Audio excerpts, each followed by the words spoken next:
आदरणीय बंधुओं, माताओं व मेरी प्यारी बहनों, राधे राधे। आपका हमारे इस YouTube चैनल पर बहुत बहुत स्वागत है। बंधुओं, आज हम इस वीडियो में रविवार के दिन सुनी जाने वाली सूर्य देव की कथा सुनेंगे, जिसे सुनने सुनाने से भगवान सूर्य देव की कृपा से शारीरिक कष्टों से मुक्ति मिलती है।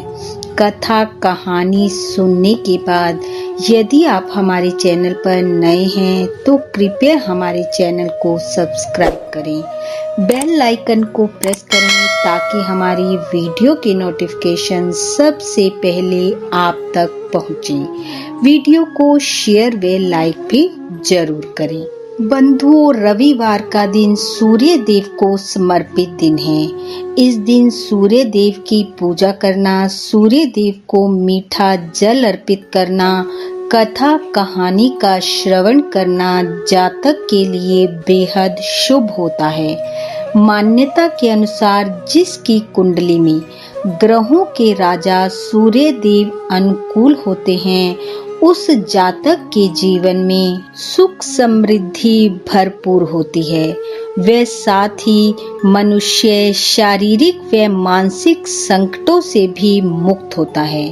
वैसे तो प्रत्येक दिन सूर्य देव को जल अर्पित करना चाहिए, परंतु किसी कारणवश आप ऐसा ना कर पाएं तो रविवार के दिन अवश्य ही सूर्य देव की पूजा कर उन्हें मीठा जल अर्पित करें व सूर्य देव की कथा सुनें। तो आइए अब सुनते हैं सूर्य देव की कथा। कथा के अनुसार एक बार सूर्य देव के शाप से शापित दैत्य माली और सुमाली घोर शारीरिक पीड़ा को भोग रहे थे। उन्होंने अपनी शारीरिक पीड़ा की समाप्ति के लिए भरसक प्रयास किए, परंतु वे सफल न हो सके और अंत में वे दोनों भगवान भोलेनाथ की शरण में पहुँचे और जाकर उन्हें अपनी पीड़ा सुनाई।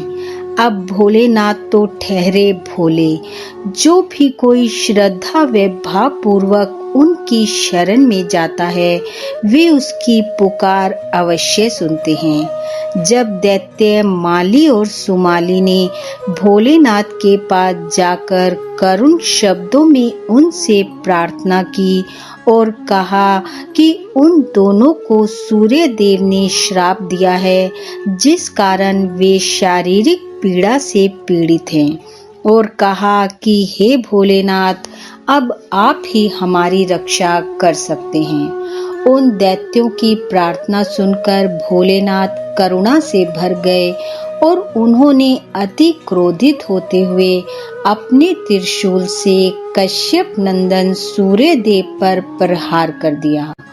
उस समय संपूर्ण लोकों को अपने प्रकाश से प्रकाशित करने वाले सूर्य देव अपने 7 घोड़ों के रथ पर विराजमान थे।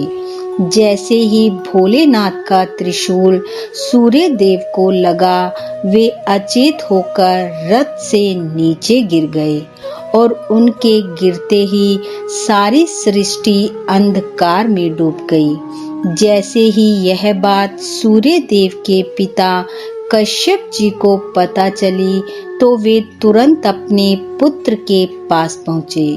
अपने पुत्र को अचेत अवस्था में देखकर और सारी सृष्टि को अंधकार में डूबी हुई देखकर कश्यप जी क्रोधित हो उठे और अति क्रोधित होते हुए उन्होंने भगवान शिव को श्राप दिया कि जिस तरह वे आज अपने पुत्र की हालत देखकर दुखी हैं, वैसे ही एक दिन उन्हें भी पुत्र दुख से दुखी होना पड़ेगा।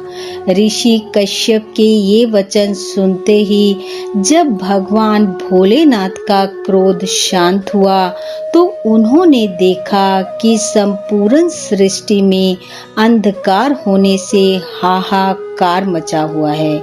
तब उन्होंने सूर्य देव को जीवन दान दिया। तभी भगवान शिव को ऋषि कश्यप द्वारा दिए गए शाप का ज्ञान हुआ, तो उन्होंने सभी का त्याग करने का निश्चय किया। यह सुनकर ब्रह्मा जी सूर्य देव के पास पहुँचे और उन्हें उनके कार्य का दायित्व सौंपा। इसके बाद भगवान शिव ने, ब्रह्मा जी ने और ऋषि कश्यप ने सूर्य देव को आशीर्वाद दिया और अपने अपने स्थान पर वापस लौट गए। और जैसे ही सूर्य देव अपनी राशि पर आरूढ़ हुए, माली सोमाली फिर से शारीरिक कष्ट से जूझने लगे। तब ब्रह्मा जी ने स्वयं जाकर दोनों दैत्यों को सूर्य देव की उपासना का महत्व समझाया और कहा कि तुम दोनों पूरी निष्ठा व श्रद्धा से सूर्य देव की उपासना करो। उनकी कृपा होने पर ही तुम पूर्ण रूप से निरोगी हो जाओगे। तब माली सुमाली ने ब्रह्मा जी के कहे अनुसार सूर्य देव की पूजा आराधना की। तब उनकी पूजा भक्ति से प्रसन्न होकर सूर्य देव ने उनकी समस्त शारीरिक व्याधियों का अंत कर दिया। बोलो सूर्य देव भगवान की जय। बंधुओं, सूर्य देव की कृपा आप व आपके परिवार पर सदैव बनी रहे। आपका घर आंगन खुशियों से महकता रहे। इन्हीं शुभकामनाओं के साथ आप सबका बहुत बहुत धन्यवाद। राधे राधे।